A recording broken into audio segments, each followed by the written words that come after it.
അപ്പൊ ഗൈസ് നമ്മൾ വന്നിരിക്കുന്നത് മാംഗോ ജ്യൂസുമായിട്ടാണ് ഗൈസ്. അപ്പോൾ നമ്മുടെ മാംഗോ ജ്യൂസിനുള്ള മാങ്ങ ഇവിടെ കട്ട് ചെയ്തിട്ടുണ്ട് ഗൈസ്. കട്ട് ചെയ്തുകൊണ്ടിരിക്കാം.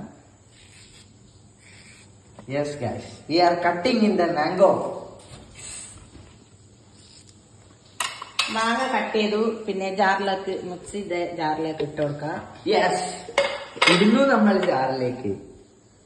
പിന്നെ ആവശ്യത്തിനുള്ള പാലും ഇട്ട് കൊടുക്കാം. ഇട്ടെടുക്കാം. മധുരത്തിനുള്ള പഞ്ചസാരയും ഇട്ട് കൊടുക്കാം. നമുക്ക് അടിച്ചെടുക്കാം. ഇതൊന്ന് അടിച്ചു കൊടുക്കാം.